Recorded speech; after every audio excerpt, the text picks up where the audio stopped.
Good afternoon madam. আরে sir, আসসালামু আলাইকুম। বসুন বসুন স্যার, কি খাবেন কোন? না না ম্যাডাম, আপনি আপনি বসুন প্লিজ। ঠিক আছে স্যার, না না আমি বসবো না, আপনি বসেন। আচ্ছা ঠিক আছে।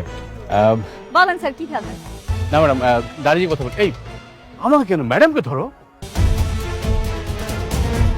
উনি কেন আমার উপরে ছাতা ধরবো? কারা আপনারা? আপনি হচ্ছেন আমাদের ম্যাডাম, এই জন্য আপনার উপর ছাতা ধরা হয়েছে। আপনার সাথে একটা জরুরি কথা ছিল। জি স্যার বলেন, কি কথা বলতে চান? আমরা অত্যন্ত দুঃখের সাথে জানাচ্ছি যে আজকে 6 মাস আগে আপনার বাবা মারা গেছেন।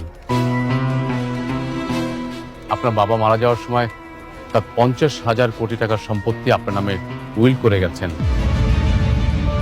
আপনি এখন সেই সম্পত্তির একমাত্র ওয়ারিশ। কি বলতেছেন স্যার এগুলো আপনি? আপনার নিশ্চয়ই কোথাও ভুল হয়েছে। আমার আব্বা আম্মা মারা যায় নাই, আমার আব্বা আম্মা আমার লগেই থাকে, আমরা সবাই এক লগে বস্তিতে থাকি। আমগো 50,000 কোটি টাকা তো দূরের কথা, 50,000 টাকাই নেই। ম্যাডাম, আপনি যেটা বলছেন সেটাও সত্যি। আপনি ছোটবেলায় হারিয়ে গিয়েছিলেন। আপনার বাবা আপনাকে অনেক খুঁজেছেন।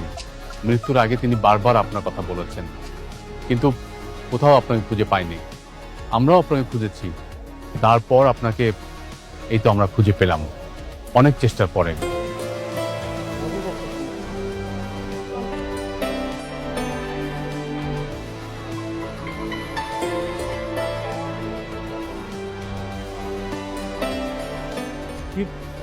কি দেখছেন ম্যাডাম? স্যার আপনি আমার লাগে মজা করতেছেন না? আমি কিন্তু ঠিকই বুঝছি। আপনার ক্যামেরাটা কই? আপনি নিশ্চয়ই ভিডিও বানাইতে আইছেন তাই না? সমস্যা নেই, আপনি কোন, আপনি যেমন করবেন আমি এমনই করব। ম্যাডাম, আপনার বর্তমান যারা বাবা মা, তারা কেউই আপনার বাবা মা না, তারা আপনার পালিত বাবা মা। আপনি বিশ্বাস না করেন তাদেরকে জিজ্ঞেস করেন। আমি আপনার কথা বিশ্বাস করুম কে? হেরাই আমার বাপ মা, আমি তো এটা ভালো করেই জানি। স্যার আপনি বড় সড়ো মানুষ, আমার যদি কোনো বেয়াদবি হয় মাফ করে দেন। আপনারা এসব কথা বলা বন্ধ করেন, আপনি এখান থেকে যান স্যার। ম্যাডাম,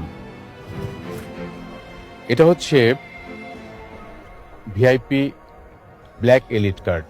এখানে 1,000 কোটি টাকা আছে। আপনি যদি আমার কথা বিশ্বাস না করেন, আপনি ব্যাংকে জিজ্ঞাসা করেন, আপনি জেনে যাবেন।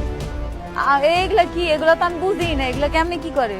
ম্যাডাম, আপনি হচ্ছেন সালিমার গ্রুপ অফ কোম্পানির বর্তমান একমাত্র উত্তরাধিকারী। আপনি দ্রুত অফিসে এসে আপনার দায়িত্ব বুঝে নিন। সবাই আমরা আপনার জন্য অপেক্ষা করব। কি কইতাছেন? আমি এসব কিছু পারবো না। আমি অফিস যাবো কেন? আমি তো অফিস যাবো না। ম্যাডাম, আপনি অফিসে গেলেই বুঝতে পারবেন। আমি কোম্পানির ম্যানেজার, আমি আপনাকে সমস্ত দায়িত্ব বুঝিয়ে দেব।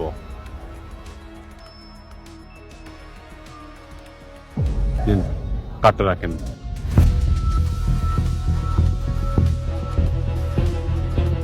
ম্যাডাম, আজকে অফিসে একটা মিটিং আছে, আমাকে অ্যাটেন্ড করতে হবে। আর আপনি যখন ওই অফিসে গিয়ে দায়িত্বটা বুঝে নেবেন, তখন এইসব মিটিং আপনি প্রিজাইড করবেন। আমি তাহলে আসি ম্যাডাম। আপনি কবে আসবেন বলেন? না আমি তো যাবো না। আমি যাবো কেন? কেন যাবেন না ম্যাডাম? আপনি বুঝতে পারছেন 50,000 কোটি টাকার মালিক আপনি, আপনি কেন যাবেন না?